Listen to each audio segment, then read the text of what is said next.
Sejam bem-vindos a mais uma entrevista exclusiva. E hoje eu recebo o Wilker Leão. Que honra, Wilker, receber você aqui, meu amigo. A honra é minha, meu amigo. Muito obrigado aí. Vamos bater um papo bacana. Você sabe que eu me identifico muito com a sua história, Wilker. Eu fui estudante da UNB também. Fui aluno de artes cênicas, porque eu sempre fui apaixonado pela arte do ator, pela interpretação teatral. E eu era tão ingênuo que quando eu cheguei lá, eu não sabia dessa coisa política, sabe? E eu acho que o que você passou na história é fichinha, com o que eu passei lá na arte cênica, porque lá é extrema esquerda mesmo. Na verdade, eu até te falei, eles viram um anarquismo lá, um negócio muito louco. A gente vai falar um pouco sobre isso. Na minha época foi bem mais difícil.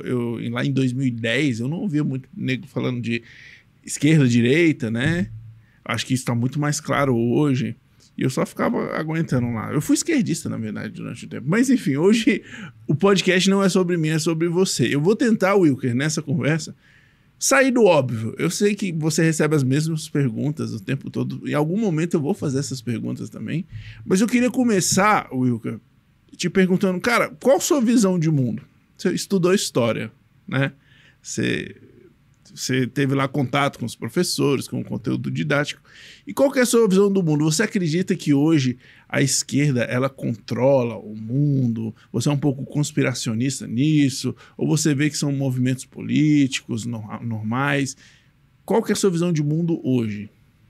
Cara, visão de mundo política, ideológica, eu sou de direita, eu me identifico com conservadorismo no sentido de resgate à tradição e conservação dessa tradição que está perdida, mas o que a gente mantém dela é interessante a gente dar continuidade, e liberalismo econômico. Eu acho que quanto mais liberdade de mercado também para as relações comerciais entre indivíduos, melhor. É basicamente o que norteia a forma como eu penso o mundo. E, consequentemente, o lado dicotômico disso, que é a esquerda, é o meu algoz ali, né? O meu cunho a isso. E é o meu algoz porque me persegue no combate saudável, sadio, dentro do que a gente deveria entender como democracia, que eu tento fazer, né? Porém, eles não trabalham muito nessa lógica de tentar o diálogo, né? Mas é o que eu sempre tento fazer. E você falou sobre esse domínio que eles exercem, se eu tenho uma visão conspiracionista da coisa. Não é conspiração alguma a gente chegar à conclusão de que no Brasil, mundialmente eu nem vou entrar nesses termos, porque eu acho que é muito mais uma lógica de relações de poder e tal. As pessoas querem dominar mesmo, quem tem a oportunidade de fazer isso ou faz, mas ainda assim a lógica do capitalismo é o que tem funcionado melhor. Então não vou nem entrar nesses termos. Agora no Brasil, cara, a partir da cultura universitária mesmo, que é o que eu denomino aquilo que está dentro da universidade e permeia aquele ambiente de uma forma que muitas das vezes você nem percebe, né? Você viveu isso. Sim. A gente entra ali, a maioria, né? Eu entrei um pouco mais velho, mas sou jovem ainda, né? Eu entrei lá 27, 28 anos. Mas a maioria entra ali com seus 17, 18, né? Bem jovenzinho, saindo da adolescência para a vida adulta e quer fazer parte daquele ambiente. Quer ter amigos, quer participar do que está disponível ali. E para isso você precisa ser de esquerda, porque se você não for, esse espaço não vai se abrir para você. Então é uma lógica muito... Vai ficar difícil a sua convivência, na verdade, né? O nível mais básico, né, da sua paz de espírito naquele lugar é desafiado se você não estiver alinhado com isso, né? É muito preto no branco mesmo. Ou você está conosco, ou você é nosso inimigo. É simples assim. Então pensa a cabeça de um adolescente. E até algo que eu vou ter que trabalhar depois, porque todo mundo vai ficar com medo. Eu nunca vou pôr meu filho lá. Mas eu vou te explicar o porquê você tem que colocar o seu filho lá. Mas hoje é assim, infelizmente, essa realidade. Tudo ali empurra esses jovens com a cabeça frágil ainda, no sentido de que está em formação, para a esquerda. Porque mesmo que ele tenha uma formação bem consolidada ali... Hoje, assim, porque a gente tem que trabalhar mais isso, mas uma formação cristã e tal, os pais tentando fazer o seu melhor, aquele ambiente vai estar dando estímulos o tempo todo. Vem cá, cara, você não quer fazer parte? Pô, que custa você apoiar um movimento estudantil aqui? É legal, Uma cara. reunião. Uma reuniãozinha, pô, você não quer fazer parte do CA? Apoia a nossa chapa aqui, pô, a gente defende cotas trans, isso não é nada, tu vai jogar com a galera ali, a sinuca que você gosta lá no horário de Você não é a favor? Você é fascista? Como assim? Pô, se você não for a favor disso, você é fascista e não pode estar aqui conosco. Sim. É basicamente isso. Então é uma lógica que é inegável e quem já teve a oportunidade de viver como nós vivemos, né? A universidade pública sabe disso, é um fato inegável. A esquerda dominou aquele ambiente. E só para falar do resto, né? No Brasil, tudo... em termos de elite política, começa da base que vem de uma formação acadêmica. Aqui, isso é mundial, né? O conhecimento é validado, a autoridade é validada a partir de um diploma, né? De uma formação em graduação em universidade. E as pessoas que alcançam o topo aqui no país, via de regra, políticos, elite judiciária e tal... Essa galera veio de uma formação esquerdista. Muitos mesmo da essência, que é a universidade pública. Mas das universidades de elite também, privadas, que estão dominadas pela esquerda hoje. A gente pode dar de exemplo... Muita gente que te segue fala, né? Eu estudo em faculdade particular e eu sofro isso daí. Na PUC, Pontifícia Universidade Católica. Dominaram a Universidade Católica. Esse é o nível que a gente está vivendo do ensino da educação nacional de forma geral, desde a educação básica, ensino fundamental e médio, a educação superior com graduação e tudo, até aquilo que é profissionalizante, tem esquerdismo lá também. Cursos técnicos e profissionalizantes, eles dão um jeito. Eu recebo relatos, a não ser que as pessoas estejam mentindo, mas relatos até nisso. Então, é muito complicado o sistema que a gente vive, porque... O ciclo é esse, começa na graduação e vai tomando todo o resto. Por isso que a gente tem todas essas críticas ao que está acontecendo de errado aí com o judiciário, com a nossa má representação legislativa, porque está tudo corrompido por algo que vem lá daquela base corrompida que não aceita o contraditório, uma visão divergente. Sim. Quando eu te perguntei dessa coisa conspiracionista, porque os seus professores, eles acreditam que a história é contada pelo viés do homem branco, um patriarca, certo? Sim. E eu queria saber a sua visão da história. Quando eu digo conspiracionista, é o outro lado da moeda. Por exemplo, o Olavo de Carvalho, ele falava, né, dessa conspiração que começou com o Karl Marx, foi para o Gramsci, né, que tinha um projeto de ir ali infiltrando aos poucos, né, tinha um projeto de poder. O próprio Karl Marx falava, e os primeiros esquerdistas, né, tinha aquele debate, vamos tomar na força, vamos infiltrar aos pouquinhos. E os professores, né, eles sempre te criticavam, mas... E os seus vídeos era você debatendo com eles. E eles não queriam saber sua visão de mundo, né? Aí por isso que eu comecei perguntando e vou pedir para você explicar um pouco mais a sua visão de história. Você acredita hoje que a esquerda ela chegou num projeto de poder, que a maioria da elite mundial ela tá alinhada com essas coisas da esquerda? Você, Wilker, como estudante de história, qual a sua visão da história moderna? Cara, eu acho que vale o ponto que é colocado na academia, na universidade, de que tudo é uma questão de recorte histórico, de contexto. Isso é realmente válido. Eu até me surpreendi com um professor esquerdista de História do Brasil que eu peguei nesse semestre, foi a única aula antes de eu ser suspenso, porque no dia do retorno do semestre, dia 24 de março, eu peguei as aulas da manhã, meio-dia, quando eu cheguei em casa, eu estava suspenso já, né? Então eu ainda consegui pegar essa aula. E esse professor de História do Brasil estava falando sobre a escravidão no regime ali do descobrimento do Brasil, do início ali da colônia e tal, de como aquilo era algo aceitável, padrão daquele recorte histórico momentâneo. Então, se a gente vivesse aquele período, e um professor de esquerda, né? Eu até fiquei surpreso, mas se a gente vivesse aquele período, a gente também, muito provavelmente, aderiria a essa lógica. Se você tivesse a oportunidade de ter um escravo, provavelmente você teria pela lógica do recorte histórico daquele momento, não justificando. Óbvio que em qualquer período da história, eticamente você sabe que é errado você subjugar um outro ser humano nessa condição de escravizá-lo. É horrível. E ele, de forma lógica e inteligente, apresentou isso também, por isso que eu fiquei até surpreso, né? Porque muitas das vezes falam que é só uma opressão do malvado capitalista, cis heteronormativo patriarca. Caramba, né? você aprendeu todos esses termos. São os termos acadêmicos de esquerda aí, que dominam aquele ambiente. Sim. Tipo, parece brincadeira caricata assim, né? Mas isso. Tá querendo jogar o chavãozinho aí dos direitistas contra a esquerda, o espantalho. Não, isso está presente na academia. Sim. A gente sabe, a gente escuta isso em toda a aula. Então foi interessante o professor apresentar isso. Isso para a gente introduzir a lógica do recorte histórico. É preciso que a gente entenda o recorte histórico e outra palavrinha que eles gostam, né? Outro termo acadêmico, posicionalidade, né? Você entender a posição de cada agente no seu contexto. Então não dá para dizer que mundialmente a gente tem uma lógica única e central que controle isso aí eu acho que já é mais conspiracionismo, eu nunca nem entrei a fundo nisso para ver se tem algum fundo de realidade, para a gente poder apontar o dedo e afirmar.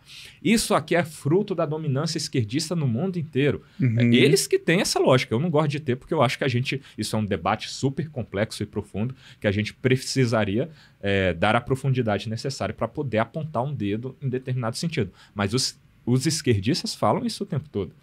Os estadunidenses, né? Eles não gostam nem de chamar americanos também. Outra questão acadêmica ali, porque americanos, nós somos americanos também. Sim. Mas a gente não se denomina americanos e eles sim, né? Então a gente deveria respeitar a visão deles de como se tratar. Não, né? e você está no campus Darcy Ribeiro, né? E o Darcy Ribeiro, ele é muito conhecido por essa coisa também, né? Dos índios, né? Dessa coisa, o americano raiz mesmo, né?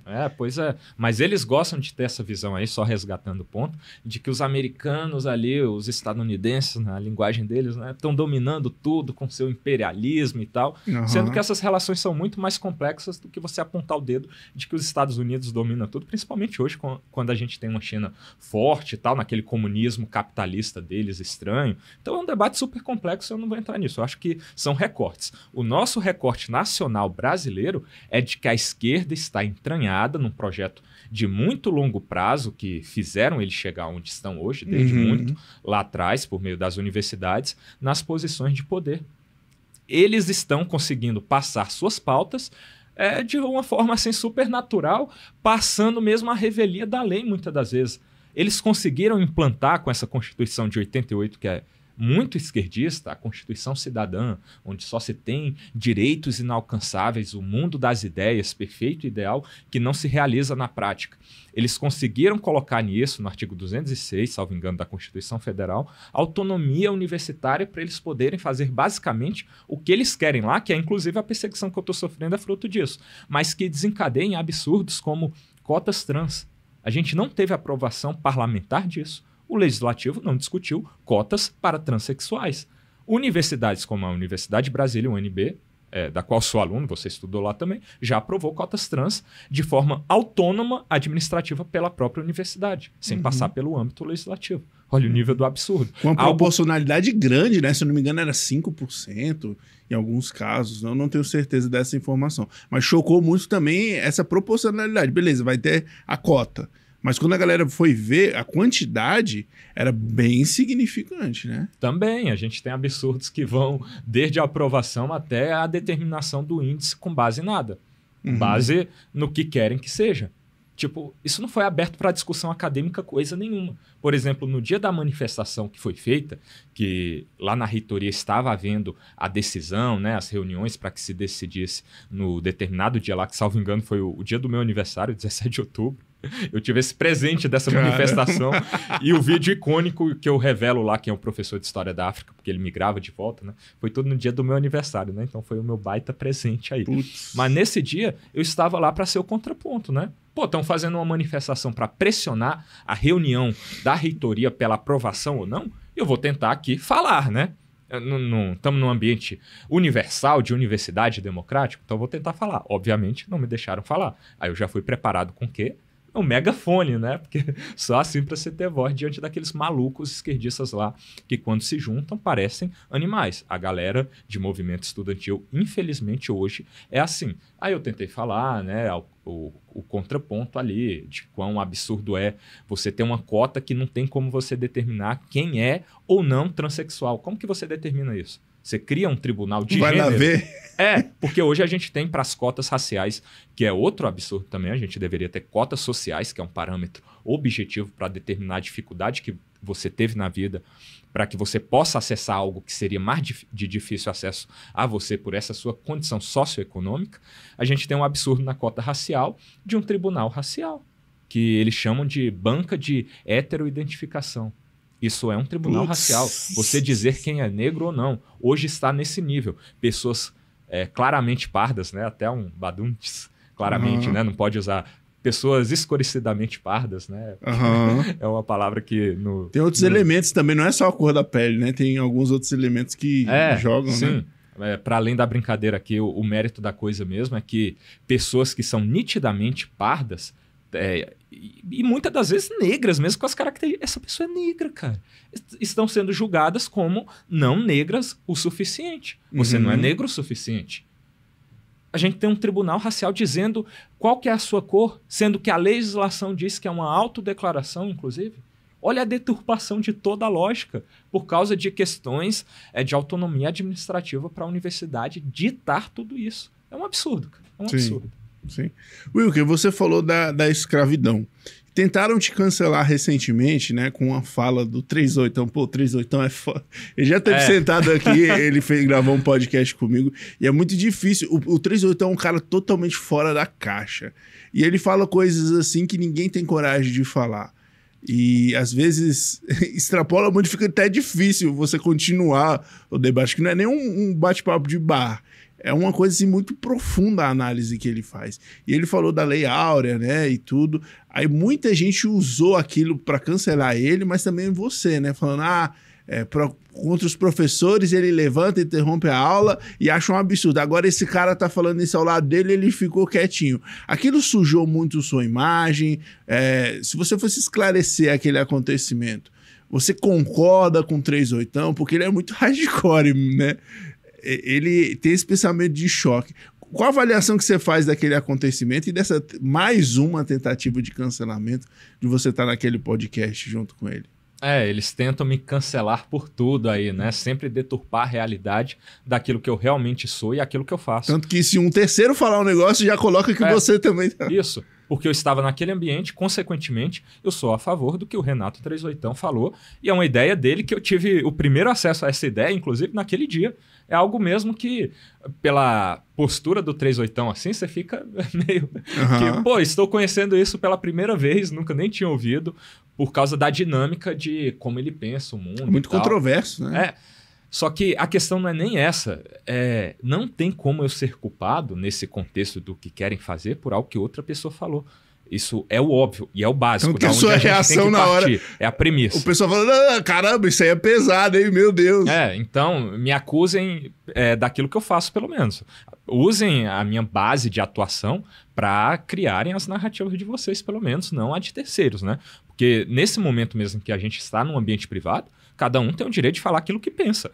O 38 fala aquilo que ele pensa. Qual que é o problema? Ele não tem liberdade mais, não? Agora, a questão é um debate, o outro... Né? E não era nem tanto um debate, assim, era uma conversa e tal.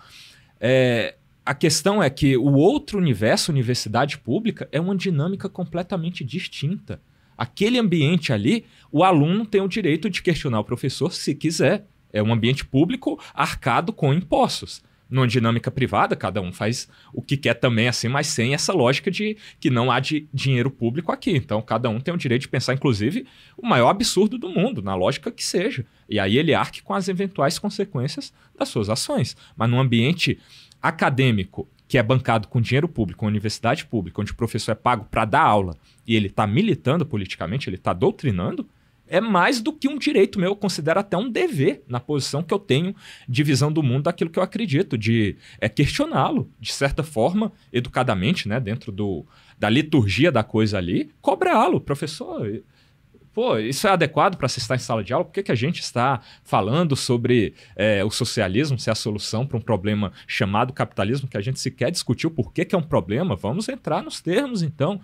É mais do que um direito meu fazer isso, a gente banca aquilo. Agora, no universo privado aqui, cada um fala o que quer e arque com as consequências individuais das suas próprias ações. Agora, entrando... Isso aqui é o básico, né? A premissa para a gente partir para o mérito aqui, do que o 38 falou.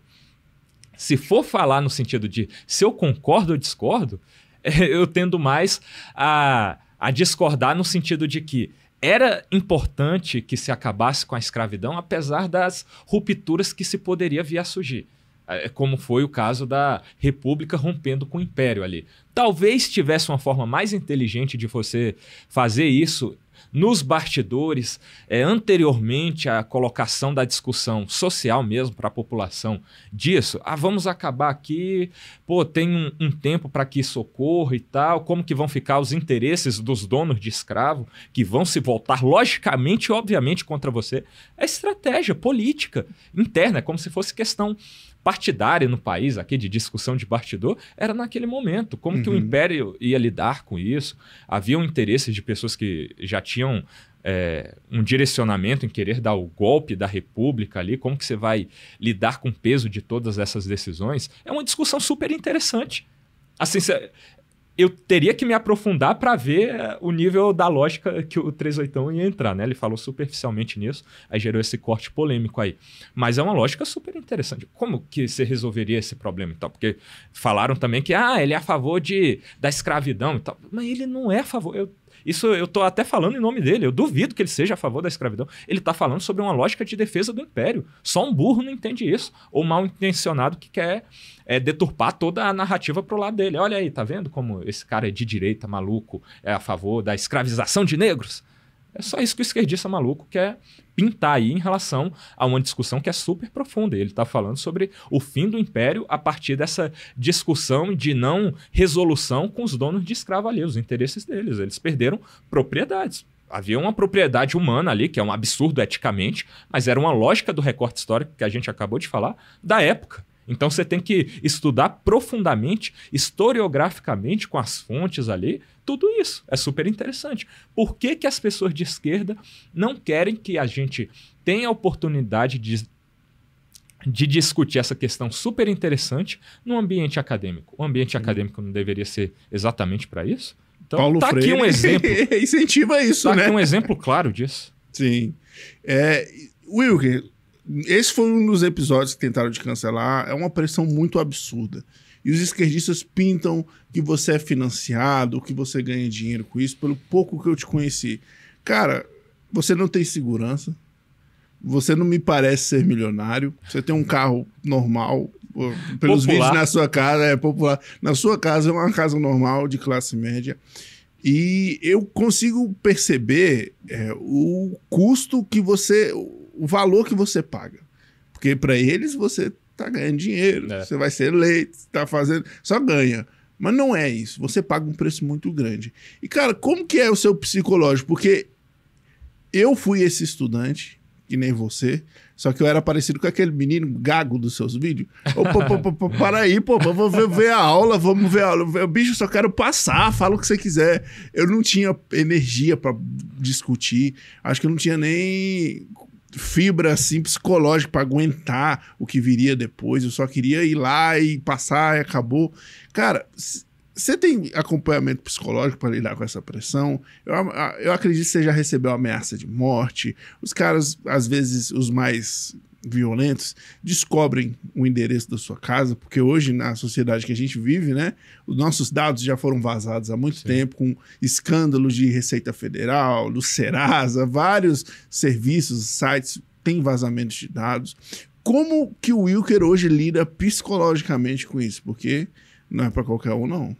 Realmente é algo muito especial, que eu sou muito grato a Deus por ele ter me dado esse psicológico e me fortalecer. Porque apesar de tudo assim que eu passo, eu consigo ainda ser forte e tá bem, cara. Eu vivo minha vida, graças a Deus, muito bem, assim. Psicologicamente é uma pressão do caramba, uma baita responsabilidade. Você não tem uma síndrome de perseguição, não? Não, graças a Deus. Síndrome do pânico? Eu ando em qualquer lugar aí na pura paz, assim, até porque é até o ódio dos meus opositores aí, cara. Vocês odeiam o fato de eu ser amado nas ruas, né? É tipo aquela questão, nem entrando no mérito da coisa, só falando de forma mesmo, de personalidade, porque acabaram virando popstar Lula e Bolsonaro. Cara, um anda na rua aí tranquilamente, ovacionado, o outro morre de medo. Um tinha um cercadinho para tá aberto a discussões ali até com o opositor, o outro se blinda ao máximo possível. É impossível acessar o Lula. É impossível. Os eventos que ele vai com população... em fábricas ali, né? Onde ele tem um sindicato dominando. Pô, a galera que não é muito do sindicato, deixa fora. Vamos levar só a galera do sindicato. É muito essa lógica. Então, eu vivo um pouco disso, óbvio, no meu universo reduzido, mas eu recebo um apoio assim que nem se considera, que nem se compara com quem vem me encher o saco. E, tipo, a maioria dessa galera é covarde também. Eles só tem coragem de, em grupo, ir lá te perturbar. Mas sozinho não tem nem coragem. É raro o caso, assim, a situação em que algum esquerdista vai lá falar algo comigo, me hostilizar. É muito apoio que eu recebo nas ruas. Então eu ando tranquilamente, não tenho medo nenhum de perseguição nesse sentido. Eu lido muito bem com a perseguição. Até algo que a gente pode falar depois do meu processo disciplinar discente.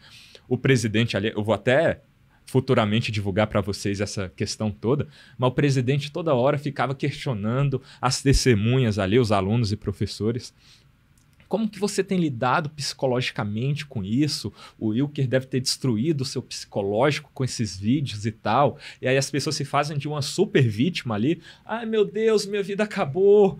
O Wilker me destruiu psicologicamente. Estou precisando de um acompanhamento e não sei o quê. Sendo que é um ambiente público e eu estou só fazendo perguntas.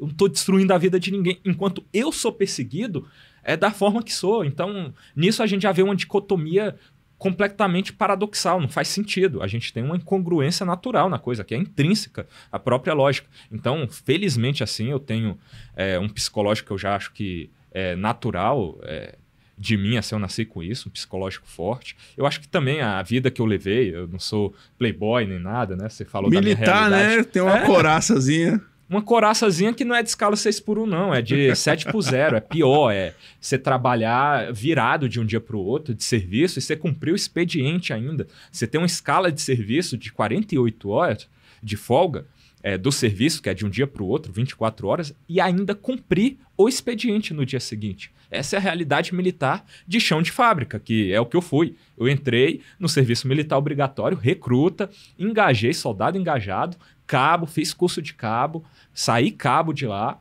Essa foi minha trajetória no Exército, sendo subordinado a praticamente todo mundo ali. Eu fui forjado assim, na minha vida adulta, né? E uma vida de infância e adolescência difícil também. Sempre classe média baixa ali, nunca passei fome, graças a Deus. Meus pais sempre fizeram tudo o possível, mas uma vida que não foi fácil. Então, isso tudo me moldou socialmente também, que é importante, né? Mas eu acredito muito também no plano superior para além de nós, em Deus, no apoio que Deus dá para os seus, para quem está fazendo bem, para quem está cumprindo a missão daquilo que é correto, tentando ser luz na Terra, que é o que eu tento fazer. Então eu acho que é um conjunto de tudo isso. Felizmente, pro choro dos meus haters aí, eu tô muito bem, viu? Você é cristão, católico? Evangélico? Sou cristão. Sim, eu sou evangélico. Tenho frequentado a igreja que a minha esposa já frequenta, né? A ADVEC, Assembleia de Deus Vitória em Cristo. E tô indo lá mais com ela. Eu estava mais afastado assim. Eu sou evangélico de um tempo de adolescência que eu era bem fervoroso, né? No nível que o pecado me desagradava tanto, porque todos nós somos pecadores, né? E não que eu me achasse perfeito, mas eu era muito esforçado no nível de combater o pecado em todo nível. E eu via... A gente sabe que igrejas têm esses problemas e a gente nunca vai encontrar uma igreja perfeita. E a gente amadurece a mentalidade para isso. Só que tem momentos que a gente é meio radical. Se eu já fui radical na vida, foi em relação a isso. Tipo, cara, eu não aceito que os meus irmãos aqui na igreja sejam assim, até comigo mesmo. Pô, é muito absurdo, o próprio pastor e tal. E aí isso me afastou um pouco da igreja. Não no nível drástico assim, mas eu criei meio que essa rixa e tô voltando mais agora com essa mentalidade evoluída que a gente precisa entender a humanidade desse jeito, né? Até porque se não fosse assim, não teria sentido Cristo vir pagar pelos nossos pecados como o foi, né? O próprio Deus se fazer carne para acontecer tudo que aconteceu e a gente ter a oportunidade da salvação. Mas é mais ou menos por aí. Perfeito. Wilker, voltando a essa coisa que eu quero mostrar hoje, o Wilker é pensador, né? A maioria das pessoas querem mostrar o Wilker combativo. Nesse podcast eu proponho para a gente fazer um exercício e mostrar um pouco dos bastidores. Você falou um pouco da religião, né, que te guia muito. E livro, cara, o que você anda lendo? Quais são os autores, assim, que você gosta? Quais são as vertentes, assim, que guiam um pouco o seu pensamento, o seu comportamento? Cara, liberalismo econômico, Mises é uma referência, né? A gente estuda bastante essas lógicas de mercado. Eu fiz até, de novo, introdução à economia na UNB para ver como que era a pegada UNB de se discutir a economia, né? Porque a gente sabe do viés dominante de esquerda de forma geral, só que economia, por ser um curso meio que misto, assim, né? Meio de exatas, meio de humanas. Lá na UNB é uma pegada mais humana, só que tem intrinsecamente ao próprio curso essa pegada de exatas, assim. Eu queria ver como que ia ser, né? E aí acabou sendo um curso que o professor era técnico. Quando ele precisava dar de exemplo, por exemplo, para falar sobre questões de mercado, monopólio, ele falava de política mesmo, para demonstrar um monopólio. A gente tem um monopólio na questão de combustíveis da Petrobras, aí ele precisa utilizar um exemplo do Petrolão, por exemplo, ele utiliza. Mas aí se ele precisa falar de outra questão ainda nesse sentido, ele vai lá e fala da vacina, de como o governo afeta com sua influência essas lógicas de mercado, e como foi no caso do governo Bolsonaro, traçando uma crítica na visão dele. Então, quando ele criticou o Petrolão, ele estava fazendo com base no conteúdo teórico de aula de economia para demonstrar algo como monopólio, e quando foi necessário fazer para falar da influência do Estado também nessa questão de mercado mais privada, ele também falou de algo que seria uma lógica de direita do Bolsonaro. Então ele bateu na esquerda e na direita quando foi preciso falar de política para contextualizar a teoria econômica da aula. Então esse para mim seria o mundo perfeito, o mundo ideal, de se você precisa falar efetivamente de política partidária, de nomes que representam, você tratar nesses termos, de ser imparcial, assim, bater naquilo que for abordagem preciso. Técnica, né? Conteudista. Então é isso, nesse sentido de ver como que era a economia lá dentro, né? Mas eu gosto de estudar por fora, óbvio, assim, né? Muito a lógica de esquerda também para estar preparado para o que acontece lá dentro. Então, quando eu estudei Introdução à Antropologia, eu me deparei com a obra de Sérgio Buarque de Holanda ali, descrevendo o brasileiro, uma teoria sociológica importante, né? Falando de contexto de momento com a universidade, né? E a lógica de esquerda, que eu acho que a gente tem que furar a nossa própria bolha também, né? Para além de estudar o liberalismo aqui, vamos falar da lógica do outro lado. Então, vendo o Sérgio Buarque de Holanda, assim, com a professora pincelando mais ou menos, porque ele é um dos fundadores do PT, só para contextualizar quem não conhece, né? Um dos principais sociólogos do país. Irmão do Chico. E produziu uma obra chamada Raízes do Brasil, que ele traça o ideário assim do... É um dos mais importantes livros de história brasileiros, né? De sociologia para descrever a sociedade brasileira, teoria sociológica brasileira. Perfeito. Isso, assim. Só que visto como superado pela lógica acadêmica moderna aí. Porque ele utilizou uma lógica weberiana para traçar o homem ideal e coloca o homem cordial, que é a lógica que ele traz ali para descrever o brasileiro, numa lógica do homem cordial. As relações de querer se dar bem sempre, assim, a partir da cordialidade, que é basicamente hoje na nossa linguagem popular, que é o jeitinho brasileiro, né? Você quer, se dar bem com todo mundo ali, mas sempre visando um benefício individual nas lógicas de relação privada com as pessoas e nas lógicas de relação pública com o Estado também, de patrimonialismo, de você subverter o público em benefício privado. Então é uma lógica super interessante, super atual até hoje, que eu vejo como a descrição mais ideal do que é o brasileiro hoje. Patrimonialista e só pensando em se dar bem. A gente não tem, aí é um problema mais histórico, conexões históricas que, enquanto povo, nos traga unidade. Para além de esquerda e direita, por exemplo, que é o que nos racha enquanto sociedade. A gente não tem isso. Então a gente tem essa lógica do homem cordial perdurando até hoje. Aí numa aula de Introdução à Antropologia, o que a gente tem quando vai tratar desse tema? A gente tem esquerdismo, combatendo um cara de esquerda produzindo uma lógica interessante sobre o Brasil. O que é esse esquerdismo mal intencionado e ruim para a academia?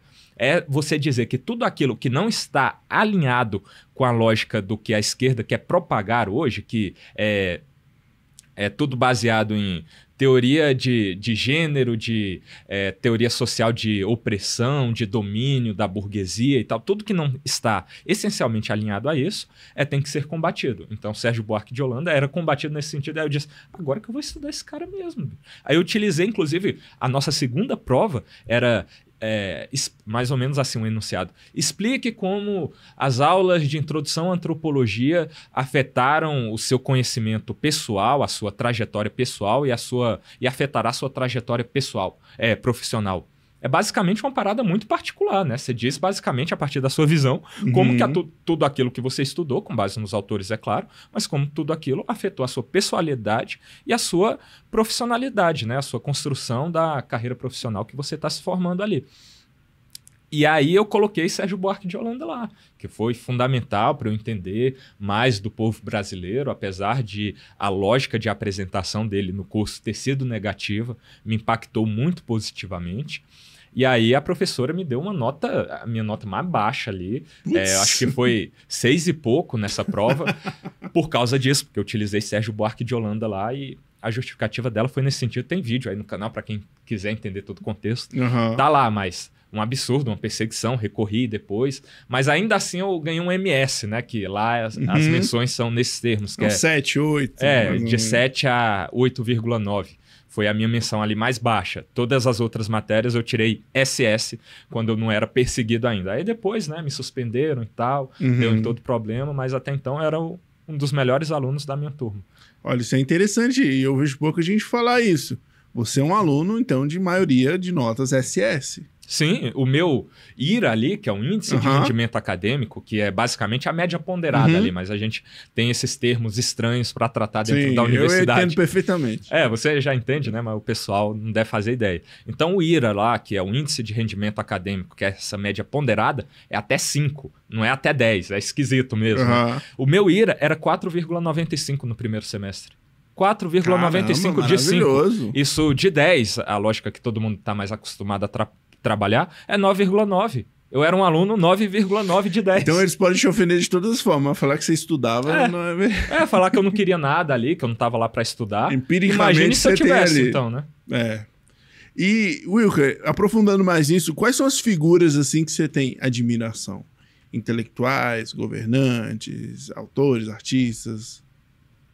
Cara, eu nem gosto de ficar falando muito disso assim no mundo que a gente está vivendo, porque tudo utilizado... Eles nos acusam, né, de ficar apontando para espantalho, sendo que eu vou lá demonstrar que não é um espantalho coisa nenhuma.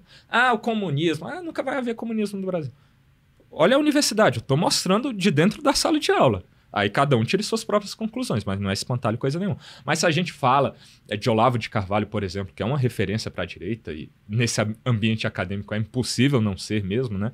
Ele foi quem introduziu uma visão dicotômica, a dominância de esquerda para a gente, né? E despertar essa construção da direita que se consolidou no âmbito institucional, né, digamos assim, mais com Bolsonaro, né, com a eleição dele, mas que vinha teoricamente na discussão acadêmica, apesar de Olavo de Carvalho nunca ter sido aceito na academia e da forma diferente dele, né, era uma personalidade diferente, especial, né, ele tinha um jeito dele de lidar que muita gente não concorda e tal, mas academicamente o cara é revolucionário num bom sentido, né, então de certa forma ele é uma referência para mim, assim, academicamente, né? Eu vou parar por aí, porque se a gente for falar de política, nomes políticos, aí já vão querer me vincular a isso, aquilo e tal. E política é complicado, porque todo mundo muda de posição o tempo todo. Então eu tento me guiar... O ser humano é falho, né? Às vezes... Pelo exemplo de Cristo mesmo, que tentar seguir, assim, a lógica de você lutar por uma causa... Nem se compara, é óbvio, né? Não quero me comparar. Quero seguir o exemplo de, dentro da minha causa aqui, do lutar pelo correto no âmbito que eu tiver, e importante até destacar isso, desde o Exército, antes até, mas quando eu comecei a vida adulta, né? Desde o Exército eu estou tentando entender aquele ambiente e melhorá-lo. Eu comecei a minha produção de conteúdo na internet no Exército ainda, com conteúdo que não dá engajamento nenhum, falando sobre militarismo com os meus pares, na lógica de cabos e soldados, inclusive, estragando a minha trajetória de o melhor cabo ali, modéstia à parte, reconhecido mesmo por todos ali. Eu era o cabo, tanto de nível de formação, eu tirei a melhor nota do meu curso, quanto do dia a dia ali, eu era muito dedicado. Eu joguei fora tudo isso para começar a questionar o sistema ali em questões que podiam melhorar. E rachei com o Bolsonaro ali, levando essas questões militares para ele, no cercadinho depois, que aí deu em tudo que deu politicamente, né? E me trouxe até aqui. Mas nessa lógica aí de inspiração, cara, eu acho que a gente tem que se inspirar muito assim no sobrenatural mesmo, para quem acredita e tal. E em figuras, claro, que te inspiram, mas politicamente é complicado, cara, você falar um nome ou outro, porque sempre nesse mundo que eu vivo mesmo, vão estar tentando te apontar o dedo. Tá acenando, olha o que eu tô vivendo hoje mesmo. Tá acenando para fulano de tal. O PL e o Novo me convidaram para palestras em que eu ia falar sobre doutrinação universitária. São partidos que têm a sua lógica partidária de atuar e, consequentemente, têm seus erros e os seus acertos. Aí eu tô passando o pano e respaldando isso porque eu aceitei participar de algo que a gente tem em comum, que é essa pauta, doutrinação nas universidades. Eu sou atacado por isso pelo meu próprio campo, da direita, que é a direita estranha que a gente vive. E porque eu estou tentando uma lógica de união dessas pessoas também, em torno de pautas e não de nomes. Você está entendendo? Por isso que eu tento evitar falar de nomes e falar mais de pautas daquilo que eu acredito. Porque é complicado, cara. Ser atacado pela esquerda, ser atacado pela direita alternativa, é complicado, cara. Sim. É muito complicado. O ser humano, a gente estava até falando isso fora do podcast, que o ser humano ele precisa dessa necessidade de rotular as pessoas. O Wilker, aquele menino que briga com o professor, aquele menino que brigou com o Bolsonaro. Por isso que nesse podcast eu quero trazer muito de você nos bastidores, de você como um pensador, pra gente aprofundar um pouco, sair um pouco desses rótulos, né? Que as pessoas tendem a botar nas pessoas. E eu queria, nesse momento agora, da entrevista, fazer com você uma interatividade, assim, um pinga-fogo. Eu vou te botar alguns nomes, e você, como estudante de história, eu queria muito saber sua opinião sobre isso, beleza? Vamos começar, estudante de história, hein? Vamos lá. O que você achou, o que você acha, sua opinião, sobre Dom Pedro I? Cara, é história do Brasil que a gente ia começar a estudar, né? E me suspenderam na primeira e na segunda oportunidade que eu me reprovaram, né? Por faltas. Me suspenderam, me proibiram de frequentar, aí me reprovaram por faltas, aí depois tentei fazer de novo e ter essa discussão ali a partir do descobrimento do Brasil e tal. Mas Dom Pedro I foi um cara importante, que tentou fazer o que era preciso ali, né, para que o Brasil fosse fundado enquanto nação, depois de Dom Pedro II, que aí é o cara que do Eu sou império, fã de Dom Pedro II. Não, somos dois então, né, já adiantando, porque é um cara fenomenal, mas teve uma estrada para ser construída com seus percalços, entendendo o que a gente falou lá atrás, que é a lógica historiográfica. Não estou falando nada de direita aqui, é a lógica da academia dominada pela esquerda hoje e a historiografia de forma consensual, recorte histórico. A gente tem que entender o recorte histórico daquele momento e Dom Pedro I foi essencial para fazer a função que lhe cabia ali naquele momento, apesar dos percalços, né, mas ele depois fugiu. Tem toda uma complicação, mas que o custo-benefício dele, para mim, é positivo. Sim. Eu te perguntei isso, muita gente deve ter pensado nesse momento. Pô, o que esse cara tá perguntando de Dom Pedro I? Eu ia falar Dom Pedro II, mas você já respondeu. Para eu chegar nesse momento, qual a sua opinião sobre Deodoro da Fonseca, a república para você, a democracia? Qual a visão do Wilker sobre isso? Quando o 38 mesmo, naquela passagem que ele falou da Lei Áurea, o contexto ali era mais como, né, o Império ruiu por causa disso. E você, como um militar, né, ex-militar, o Exército ele tem essa herança, né, da República. A gente pode botar isso na conta do Exército, né? O Marechal, os primeiros presidentes do Brasil, né? Quando veio também o Getúlio Vargas e depois o golpe militar que eles chamam, o Exército sempre teve ali. A gente vai chegar no Exército daqui a pouco, mas qual a sua visão do Wilker sobre o fim do Império, o início da monarquia, do presidencialismo? Qual a sua visão como estudante de história e o Wilker pessoal? Cara, eu não gosto nem de utilizar o termo revolução, por isso que quando eu falo de revolução, eu falo revolução no bom sentido, porque via de regra hoje, e principalmente na história, ela acontece no mau sentido, é um custo-benefício muito no negativo ali, e foi meio que uma revolução ali, uma transição de período, uma ruptura drástica, né? Você superar o império por meio de um golpe, não foi uma transição natural ali, um anseio populacional, a gente quer... Não, a gente tinha uma dominância por meio da força mesmo, do exército naquele momento, com o Marechal que é quem manda, quem está no topo da cadeia ali. A gente tinha um interesse populacional não populacional do povo comum, né? Das elites ali dominantes em relação àquilo que o 38... Marechal muito reticente, né? Pois é. Em instaurar isso. Mas aquilo que o 38 estava tentando explicar de acordo com a lógica dele, né? Que para ele, a teoria, pelo que eu entendi ali, que foi bem superficial também, é de que a questão da abolição da escravidão se deu como um dos principais fatores para que aquela elite econômica ali daquele momento, que a economia se dava, a dinâmica do recorte histórico era escravocrata ali, fosse o fundamental para que houvesse o apoio para o golpe da proclamação da República. Uhum.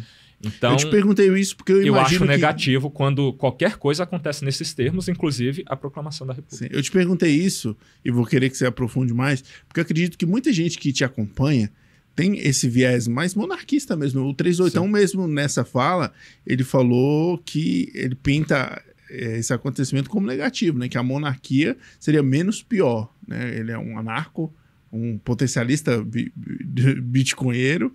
Mas bitcoinheiro, acho que ele se definiria assim. A monarquia não é o quadro dos sonhos, mas ele vê superior à democracia. Você acredita nisso também? Cara, é complicado porque eu acho que dentre os regimes que a gente tem hoje, o que acaba funcionando... A gente vê até que onde há um império ali ainda, já virou uma democracia, um império parlamentarista, vamos colocar nesses termos assim, né? Com democracia, onde as pessoas têm o poder, né? Apesar de a gente discutir a democracia, né? O que é a democracia hoje? A democracia relativa, de acordo com Lula, ela é tão relativa que na Venezuela há democracia. Fala do nosso presidente da República aí, né? Um grande conhecedor das coisas, né? Olha o que ele falou, amigo. Mas fora toda essa discussão aí sobre a democracia, eu acho que ela funcionando bem, sendo democracia real, onde as pessoas realmente têm o poder de pelo menos elegerem seus representantes, ela é, se não vamos colocar assim o melhor dos regimes, o menos pior deles, né? O menos ruim aí. É o que tem funcionado melhor, tipo o capitalismo. Tá, a gente pode criticá-lo, mas a gente vai oferecer que tipo de solução? É o socialismo, que fracassa em tudo? Então a gente tem que discutir coisas que dão certo, apesar dos seus percalços, apesar dos seus defeitos. E a democracia acaba dando certo nesse sentido. Só que eu acho que de um momento em que a gente estava no Império, por exemplo, para ter uma transição democrática em que virasse algo mais ou menos como é o Reino Unido hoje, com todos os seus dilemas e problemas e o Império continuando lá, só que daquela forma de não poder institucional para valer, né, nas decisões institucionais do país ali, a gente deveria fazer isso naturalmente. E eu acho que aconteceria naturalmente.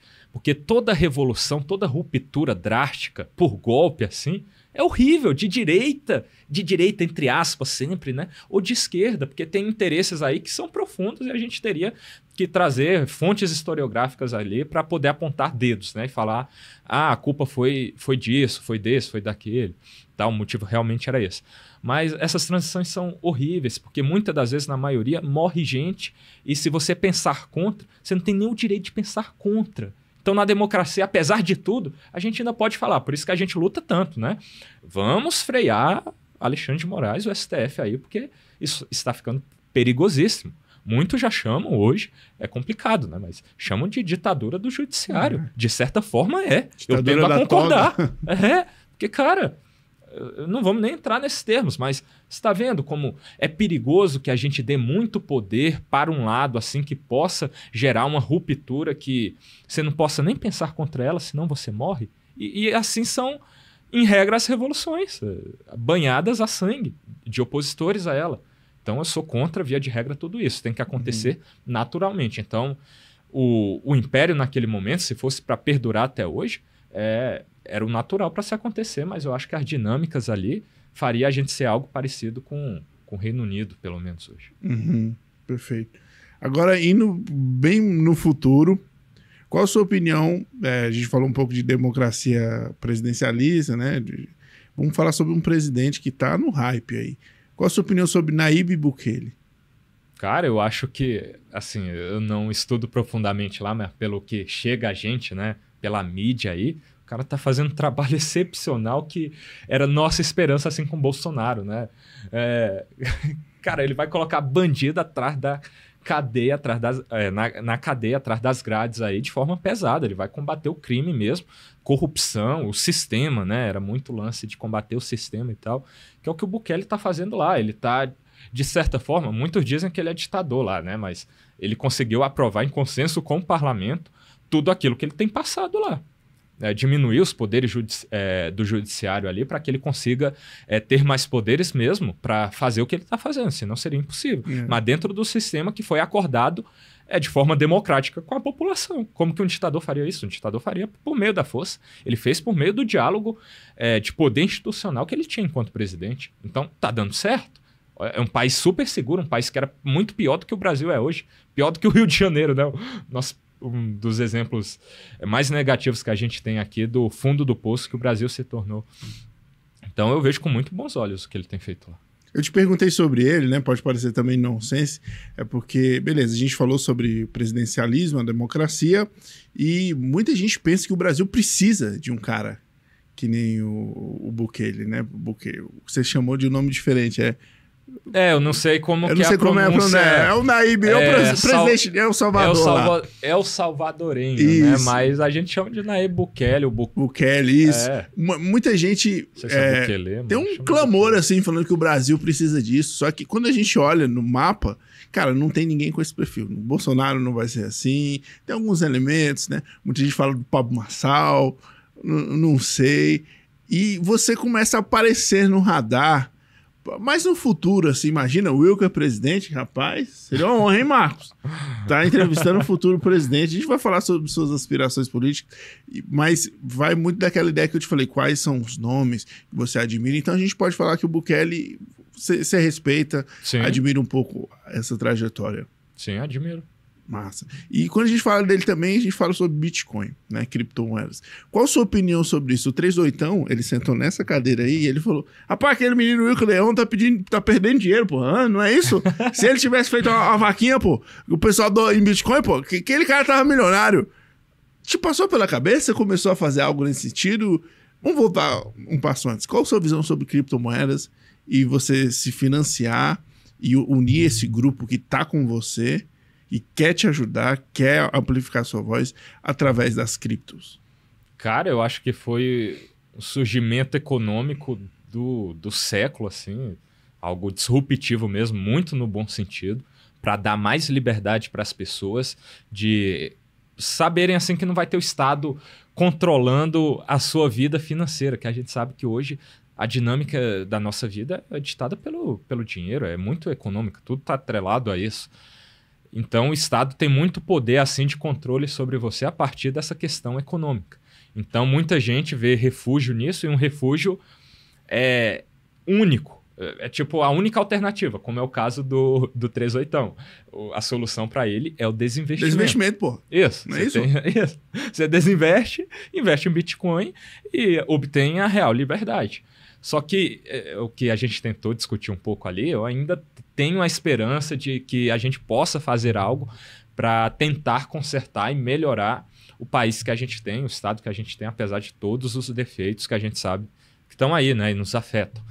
Mas super respeito a visão dele, né, de quem pensa dessa forma, mas tento também, até com o meu trabalho, assim, de fazer o que eu faço, dar um pouco de esperança a essas pessoas, né, porque muitas das vezes a galera que está conosco está parada, está com medo, está nos ambientes, mas não tem a coragem necessária para atuar, tipo na universidade. Tá cheio de gente que pensa como eu, que me apoia, talvez seja até a maioria. Eu não ando naquela UNB sem ser parado a cada metro que eu ando ali para alguém. Pô, Wilker, no off ali, né? Ou pede para tirar uma foto. Pô, Wilker, parabéns aí pelo trabalho e tal, cara. É complicado lá nas minhas aulas também. É só porque sabe que não dá pra gente ficar se posicionando, né? Porque senão a gente é perseguido aí igual você. A maioria dos estudantes é o mesmo tipo que eu. Eles querem passar, eles querem sair dali, né? Que a aula acabe rápido, que dê as notas logo, pega esse canudo e acabou. Se a gente for colocar no grosso assim, é tipo política, né? A maioria é do centrão aí. Né? O cara só quer se dar bem, né? Pegar seu diploma e tal. Mas eu digo de quem se importa mesmo com o que está acontecendo no ambiente, eu acho que tem que ser algo para ser despertado em todos mesmo. Que há algo por trás ali que é muito mais importante do que o diploma. Porque até porque a lógica do diploma, que é o que te dá autoridade hoje no campo do conhecimento, e não só autoridade também, é necessário institucionalmente para você fazer parte do sistema aí, né? Para ser advogado, você precisa ser bacharel em Direito e passar no exame da Ordem dos Advogados do Brasil. Sim. Então tem todos esses critérios. Mas vai saber se no futuro vai continuar sendo assim. Hoje em dia, para concurso público mesmo, tem muito concurseiro. Sei lá, o cara se formou em gastronomia. Ele tem o curso necessário para fazer um concurso de nível superior ali. Ele tem uma graduação e tal. Só que ele se formou em gastronomia. Nada a ver com o mundo dos concursos. Você precisa ter uma base em direito constitucional forte ali, para a maioria deles. esse cara, via de regra, vai ter muito mais conhecimento jurídico constitucional do que um estudante, um bacharel em direito. Não vou nem colocar o estudante, não. Um bacharel em direito, do que a maioria. Porque tá na moda fazer direito hoje também, né? A maioria nem quer nada da vida, sabe nem o básico do direito. Um cara que se prepara para concurso público é muito mais preparado juridicamente do que um bacharel em direito que só se formou. Então, parou talvez, de estudar, né? É uma lógica que a gente já tem hoje, de conhecimento. Você apostaria mais em quem hoje? Eu aposto mais num concurseiro esforçado. Estuda suas 4 horas líquidas por dia ali, né? O cara tá focado no concurso jurídico dele. Esse cara manja muito mais do que um bacharel em direito, mesmo sem ele ter o diploma de bacharel em direito. Olha a lógica. Nesse sentido, o diploma já não tá valendo tanto, pela percepção do senso comum da população mesmo. Vai saber se no futuro a gente não evolui enquanto sociedade para ter um novo parâmetro de autoridade a partir de um conhecimento em determinada área. Pode ser. Mas hoje é meio que assim que funciona, né? O diploma. Focando mais naquela parte financeira. Ao contrário de quem a gente critica, que eu já falei aqui, você não me parece estar sendo financiado por esses caras, ninguém não. Mas a gente sabe também que você precisa se viabilizar. A sua mensagem, ela tem que, por exemplo, para você viajar, para você fazer esses encontros, né? Reunir com pessoas, tem dinheiro envolvido. Né? Você precisa disso, não vamos ser ingênuos, né? Para almoçar, você precisa de um plano de saúde, para sobreviver, você precisa de dinheiro. Ainda mais você que está se articulando, você precisa ter minimamente uma viabilidade financeira. E eu concordo com o trecho, então, você está deixando dinheiro se perder. Eu não vejo você pedindo Pix. Eu imagino que pessoas querem doar, nem se você tem um movimento assim, eles querem te ajudar. É normal na internet hoje isso, né? O pessoal manda superchat, que nem esse podcast que é utilizado pelo Sérgio Sacani. O pessoal manda R$200 provocando ele, falando que a Terra é plana. Então é normal da cultura de criadores de conteúdo, que você também é. Como que tá essa parte financeira? Você aceita doações? Essa chave Bitcoin para receber doação, você pensou no que o 38, ele deve ter falado isso com você também. Como é que tá isso? Não, ele falou, e é até um erro que eu tenho cometido aí, que foi não me aprofundar o suficiente, né? Ele me deu todo o bizu necessário ali, mas, cara, é muita coisa para lidar. E eu literalmente, eu não escondo nada de ninguém. Inclusive, eu falo isso o tempo todo. Eu mostro o que me favorece ou, teoricamente, me desfavorece. Eu mostro a realidade da minha vida, da minha atuação, de como eu luto pela causa. Mas a questão é, literalmente, eu não sou apoiado por ninguém. Eu faço tudo sozinho, tudo. Felizmente, eu sou advogado, eu sou meu próprio advogado. Eu faço minha própria segurança correndo com meu histórico de atleta, me preparando, tentando evitar a violência. Me preparo tudo academicamente sozinho. A produção audiovisual é tudo nas minhas costas. Eu produzo, né? Eu sou o ator dos meus vídeos, eu sou roteirista, eu sou o editor, eu faço absolutamente tudo que vocês puderem imaginar que é preciso para atuar na luta que eu atuo. E o financiamento também é um autofinanciamento a partir das minhas redes, né? O YouTube monetizado. Eu deixo na descrição dos vídeos ali, quem quiser ajudar, a minha chave Pix é tal, né? Mas eu não fico pedindo também, assim, é muito escondido. Velho. Meio escondido. De vez em quando um pessoal me manda aí, mas em baixo número, assim, baixa quantidade, né? Mas financiamento, cara, de alguém por trás me utilizando como uma ferramenta para um interesse oculto, uma parada bem conspiracionista, pelo amor de Deus. Não existe. Quem quiser acreditar nessa merda aí, acredite, mas porra, não teria nem porque eu esconder isso. Não, seria ótimo ser financiado. Qualquer pessoa que quiser me financiar, me ajudar nessa, a minha pauta é essa. Você quer financiar essa pauta? Entre em contato comigo, que eu vou te divulgar, inclusive. Sim. Se tiver algum interesse por trás, se for empresário da área da educação. Cara, tamo junto. Mas não existe essa pessoa, entendeu? Sim. Se eu fosse um grande financiador seu, a primeira coisa que eu ia te pagar é um segurança. Se você não tem segurança. Então, seria interessante. Essa coisa do financeiro eu trouxe porque a gente precisa ter realidade sobre isso, né? O próprio Jesus, ele tinha tesoureiro, né?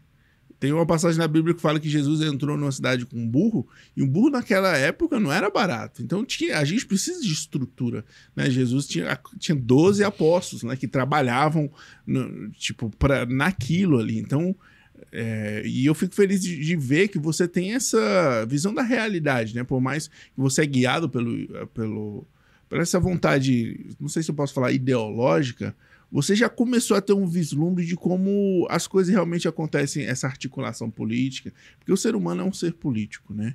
E como é que é para você essa aproximação do poder, que assim, você tem a sua audiência, você tem um discurso, um posicionamento, e junto com isso você vai pessoas que têm as mesmas ideias vão chegando, às vezes se afastando, a oposição te batendo, às vezes você tem diferenças com algumas pessoas, mas vocês congregam em algo maior. Como é que está essa visão do Wilker político que está se desenhando para a gente te ver ano que vem? Como é que está sendo esse seu primeiro contato? A gente falou financeiro, beleza? E agora com esse capital político? Cara, tá sendo interessante, assim, positivo. Até agora eu não tive... Eu tive em 2022 uma decepção partidária e tal, porque eu tava tentando construir uma lógica depois desse rompimento com o Bolsonaro aí de terceira via, com o Moro ali no União Brasil, né? Antes do Moro vender tudo também que dizia acreditar para virar o que virou aí, né? Mas eu não sei se vocês vão lembrar aí, mas se tinha nesse momento uma tentativa de construção do nome dele como uma alternativa da direita ao Bolsonaro.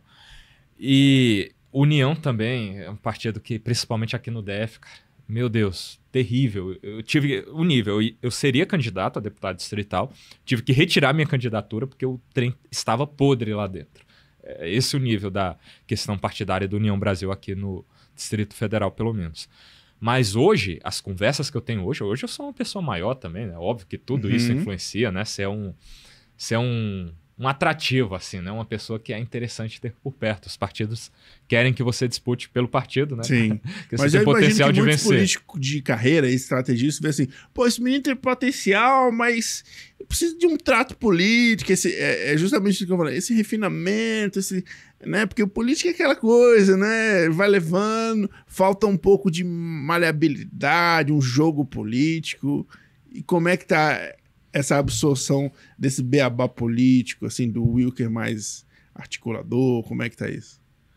Assim, até que esses caciques, quando vem falar comigo, de partido pequeno assim também, eu já não vou dar nem hora, porque eu sei que vai ser isso, né? Não, a gente vai te moldar, que a gente vai te preparar e tal. O partido pode ser pequeno, mas a gente tem um plano aqui. Eu já nem embarco nessa. Eu acredito muito numa parada assim, para além do material mesmo, cara. Eu também não gosto de ficar falando muito publicamente vinculando a minha pauta aqui de espiritualidade, porque aí vão dizer, olha aí o radical, o cristão radical espiritualista e não sei. Não, cara, eu não vou nem me pintar como isso. É sobre as coisas que eu acredito. Sim. Eu acredito que Deus capacita pessoas para diversas missões, para além de religiosas, inclusive. A gente vive uma vida em sociedade. A gente tem uma lógica social de atuar. E pessoas que tentam levar a nossa sociedade para o mal e para o bem. Eu acredito que eu estou tentando fazer um bom trabalho para o bem de tornar mais plural aquilo que veda que determinadas pessoas estejam ali, produzindo conhecimento também, tipo na academia hoje, nas universidades aí. Então eu acho que isso é uma missão de Deus na minha vida também e que as coisas acontecem naturalmente. Porque eu estou fazendo certo, eu estou sendo honesto, eu sou transparente, eu não escondo nada, a minha vida é a minha vida, a minha pauta é a minha pauta, o que eu faço é o que eu faço. Não tem, não, mas isso aqui não ficou muito bom, deixa eu esconder, não sei o quê. Não, direto o pessoal fala, pô, Wilker, nesse debate aí, você tava teve um desses debates, né? Você tava esquentado, você mandou mal, você pegou pesado com o cara e não sei o quê. Tá, cara, mas era assim que eu estava me sentindo no momento. A sua pessoa pública e a sua pessoa privada é difícil falar qual é qual ali, né? Pois é, eu publico tudo. Todo vídeo que eu gravo é publicado. Olha o nível de pessoa. Ninguém faz isso. Ninguém. Eu pelo menos, não conheço, assim. Que tá no meu nível ali de produção de conteúdo, no meu tamanho. Ninguém faz isso. São vídeos favoráveis mesmo. As pessoas escolhem. Então. Eu publico tudo. Milhares de vídeos por aí. Vídeos completos no meu canal. Milhares, desde 2022, cara.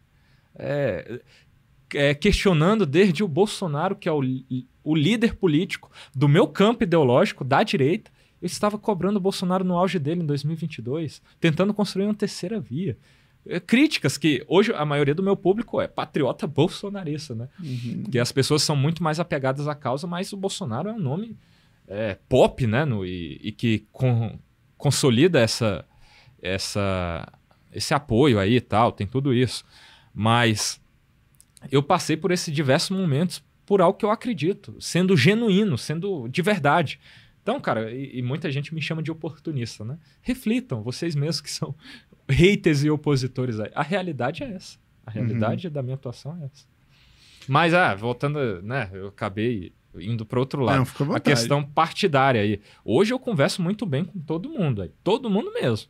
Essa galera de partidos grandes e pequenos assim, eu dou meio que, né, um fora quando eu vejo que a ideia é essa, mas numa conversa saudável. Ninguém tenta me moldar, me cobrar nada, assim, do tipo, pô, Wilker, você tem que se retratar por tal coisa e tal, você tem que pedir desculpa.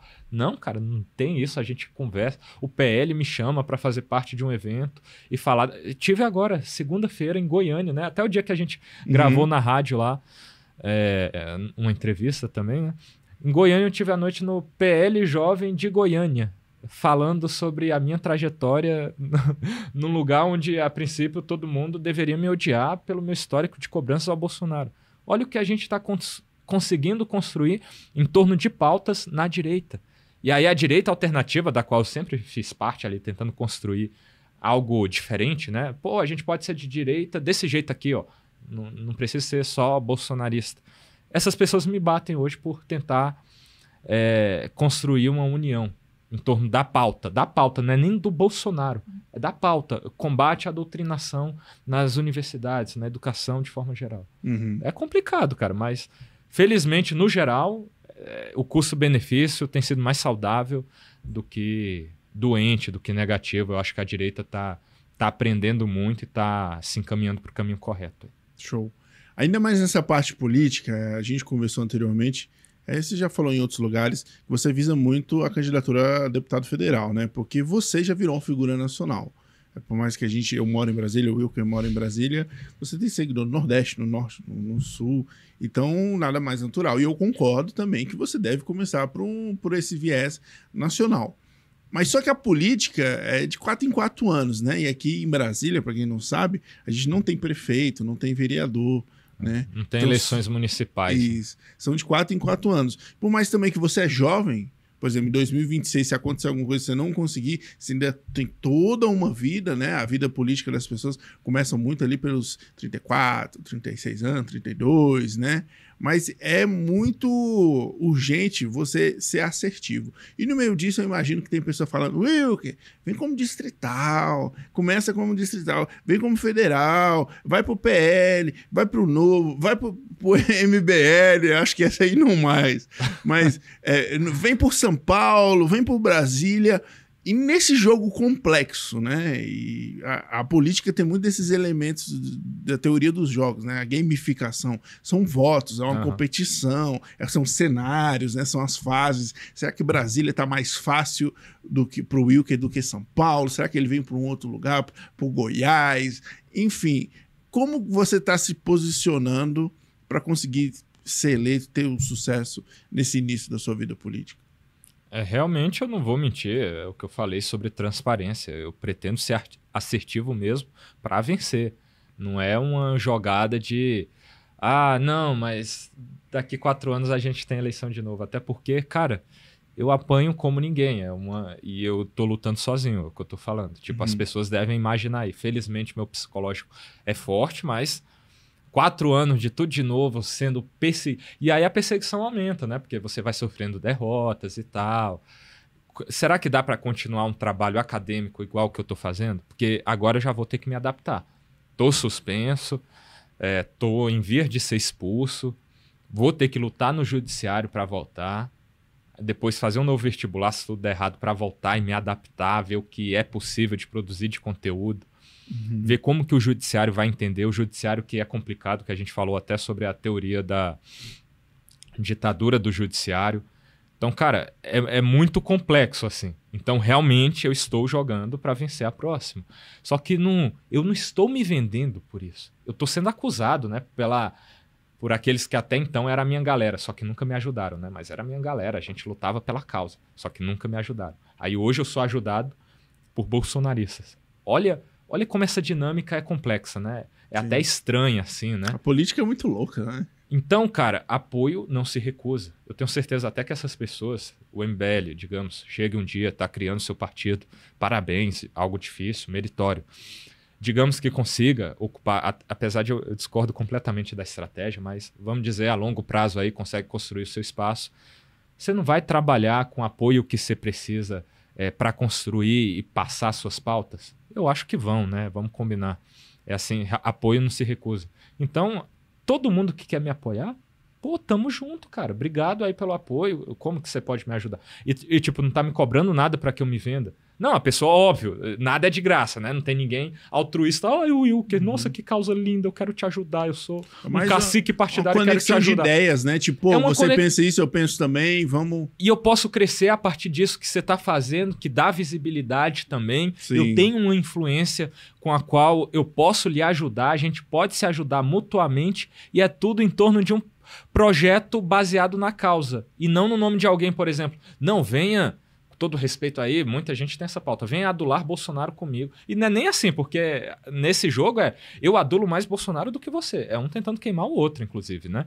Mas o que é mais importante, é o que eu tento unir o pessoal em torno disso, é a pauta. Por que essas pessoas, que se fosse por causa de nome político me odiariam, se conectam comigo e gostam de mim? Ontem eu estive lá na manifestação pela anistia dos presos do 8 de janeiro, da qual eu sou a favor também.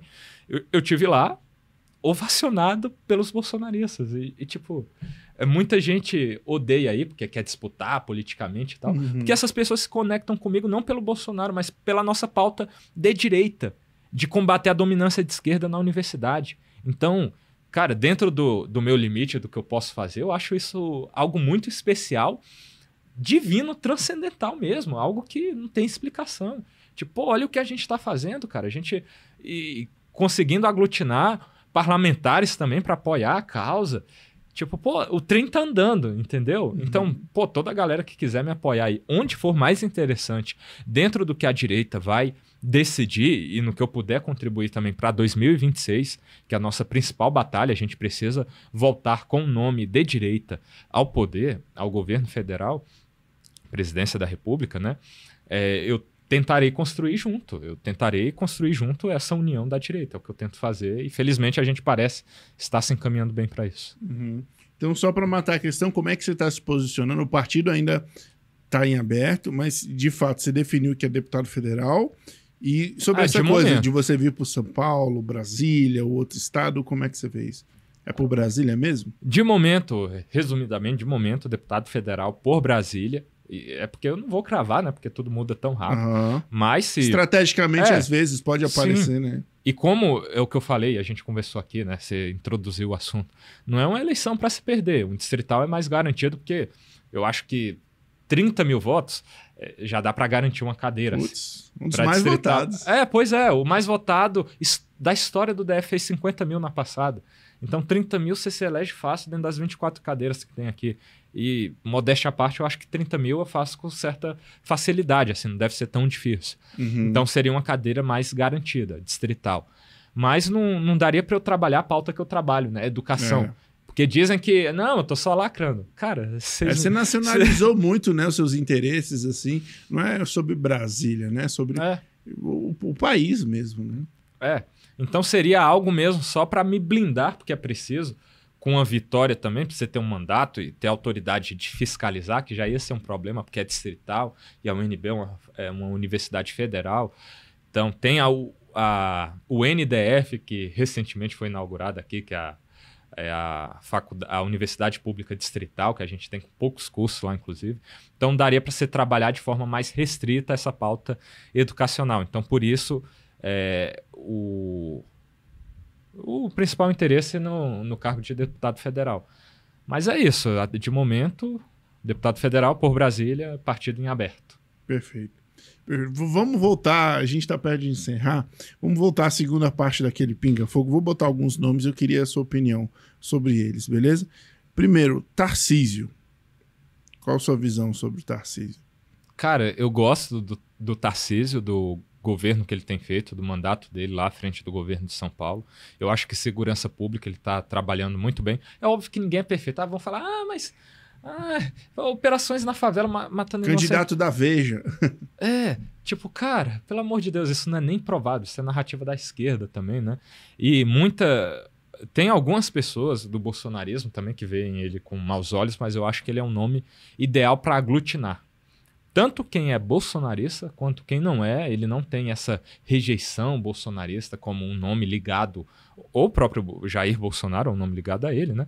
E é um nome também que tem a sua lealdade ainda hoje ao Bolsonaro. Ele consegue congregar tudo isso para unir. Eu acho que nesse momento a gente precisa de união. Sim. E aí, óbvio que o Bolsonaro ele vai fazer... inteligente também. Muito, não, isso nem é indiscutível. O cara é formado no Instituto Militar de Engenharia, né, do Exército, tipo...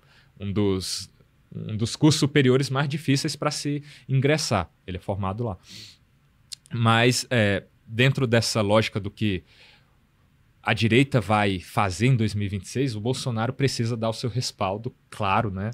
Para que o nome seja viável e consiga unir todo mundo. Então, vamos ver o que ele vai fazer aí, porque ele vai lançar o nome da própria família, a Michelle. Talvez a Michelle... na vice-presidência do Tarcísio seja interessante, seria uma chapa muito poderosa, eu acho. Mas eu vejo o Tarcísio com bons olhos, assim, gosto dele. Perfeito, porque eu não sei que dia você está vendo isso, mas hoje o contexto é que o Bolsonaro está inelegível, se não me engano o Caiado também, e é uma pergunta que eu posso te deixar aqui. O Marçal também. O Marçal estão um pouco enrolados aí com a justiça. E eu queria saber sua opinião também sobre o Caiado. Esse é um nome que nem muitas pessoas conhecem, né? Mas a gente aqui no DF, que é uma ilha no Goiás, o Caiado é um nome mais próximo. E ele já se colocou várias vezes, né? Como que quer ser presidente. Teve até um negócio que o Gustavo Lima ia ser vice dele. Qual a sua opinião sobre o Caiado? Só terminando, você hoje, nessas condições, você apoiaria uma candidatura do Tarcísio para presidente? Sim. Eu acho que o Tarcísio é o nome mais ideal para colocar em pauta lá aquilo que a gente acredita.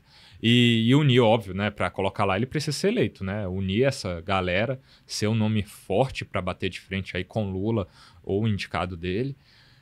E eu acho que tem mais identificação com a própria direita, assim, do que o Caiado, por exemplo, que tem muitos... Ele tá lá no União, né?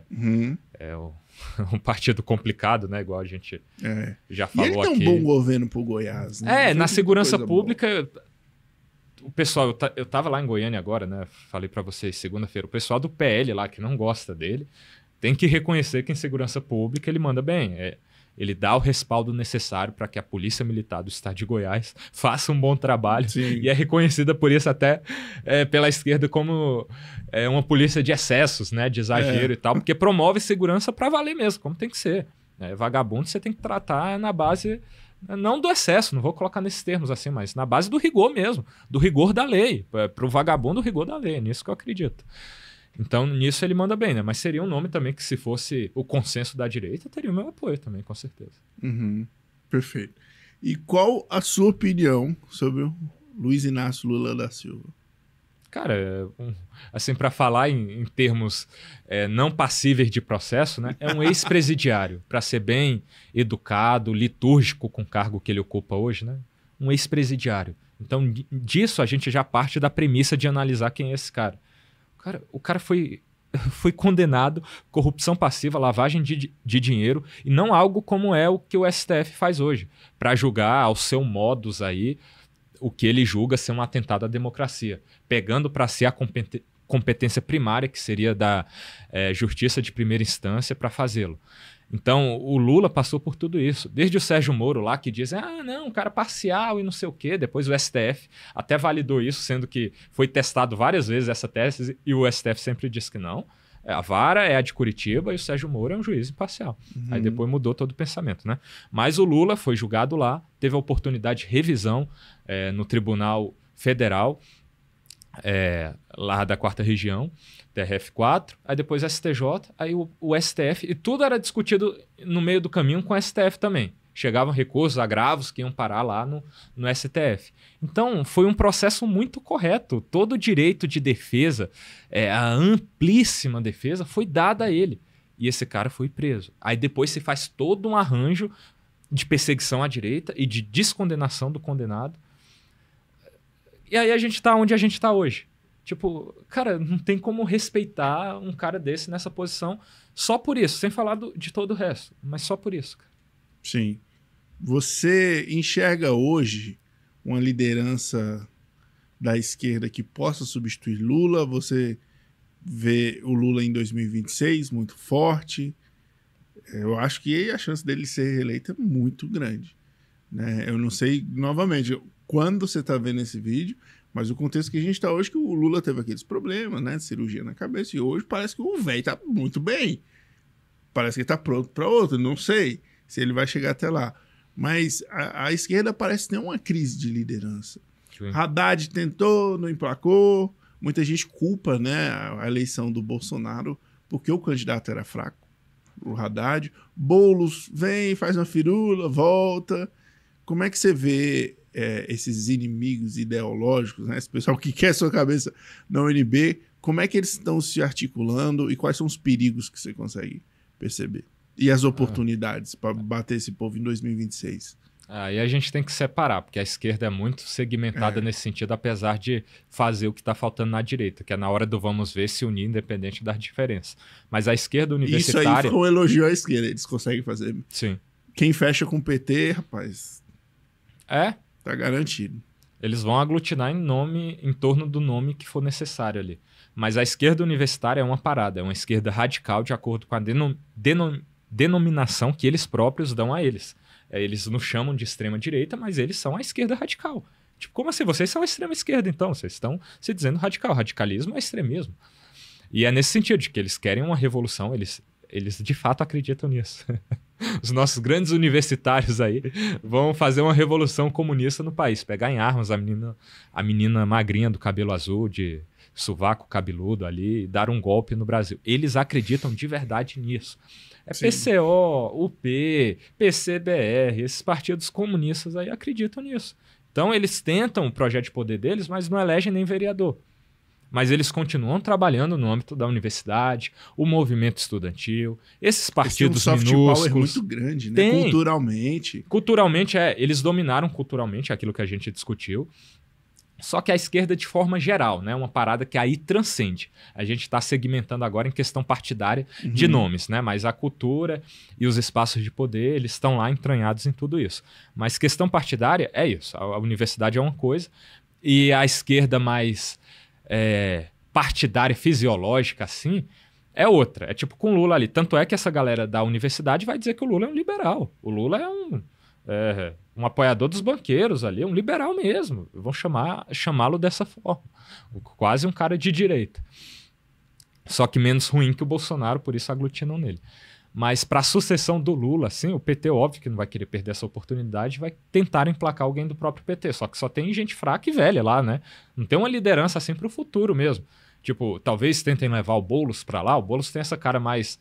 O quarentão ali do... Pô, a gente pode construir o futuro com esse cara testado já aí, né? Tá no jogo há um tempo. É o Lula novo. É o Lula novo. Mas dizem que ele tem uma força, né? O João Campos lá pode se pintar como esse nome aí da galera. Eu pinto, ó... Eu nevei aqui. Faz dancinha na faixa de pedestre. Eu descolori o meu cabelo, ó. Dancinha aqui na faixa. Enquanto o trabalhador tá ralando ali. Cara, é ridículo, mas essa é a esquerda fisiológica. Assim, eles só querem um nome popular também. Infelizmente, a gente também tem esse erro na direita. A gente tinha muito uma lógica correta antes de... Se errar, a gente cobra, mas... Eu acho que é do brasileiro. É a lógica meio que... A gente teria que evoluir para o homem cordial assim. Essa pitada também da conexão com o herói. A gente quer o herói. Talvez seja até uma teoria sociológica para se criar no futuro, né? Essa conexão com a pessoa, a figura heróica que vai nos salvar, e ele está tentando, está sendo perseguido, apesar dos erros que não tem justificativa.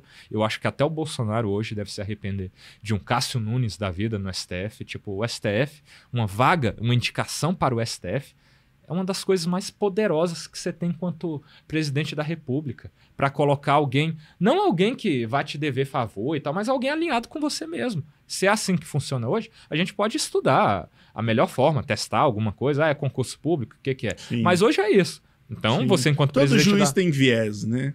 Ainda mais sabendo como a corte é hoje. A corte, ela é partidária. Ela muda... progressista. Ela tem uma visão aqui, lá atrás, ela muda o tempo todo, conforme Quer dizer, a conveniência. com liberdade de expressão não tanto.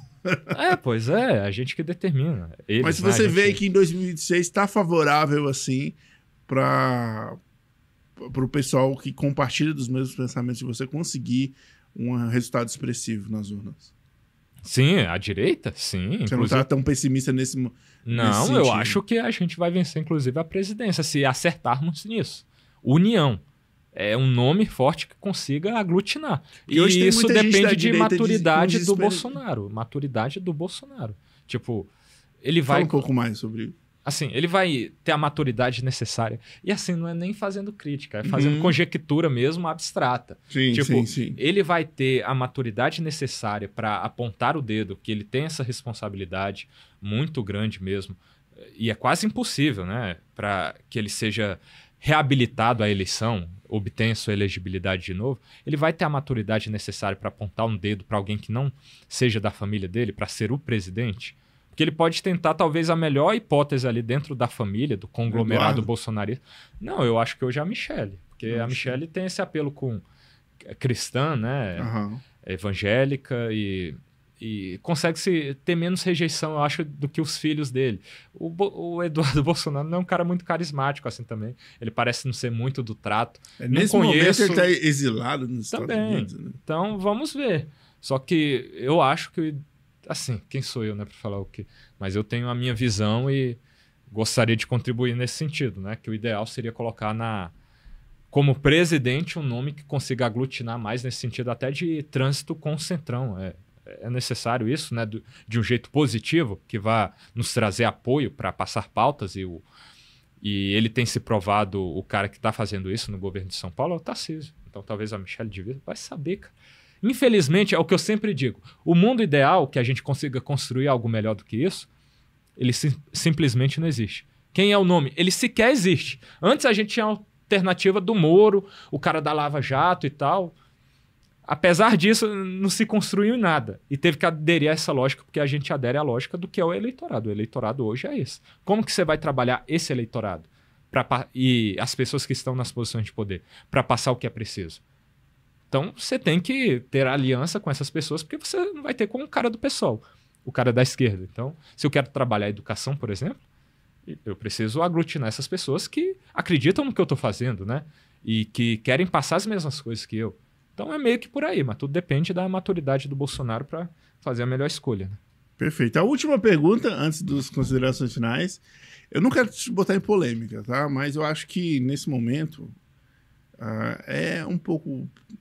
pertinente. Sobre o Nando Moura, cara, ele sumiu. Ele começou falando muito bem de você, depois virou assim agora e ameaçou financiar seus inimigos, e agora ele sumiu. Faz tempo que ele não posta no canal dele. Nos comentários dos vídeos dele sobre você, quando ele se virou contra você, é incrível o tanto de seguidor do Nando falando, cara, o Nando tá viajando. O Nando agora... ele perdeu o fio da meada. Eu não sei se esse sumiço dele... Falaram que ele já fez isso em alguns momentos para vender. Aí ele aparece vendendo o curso. Sim.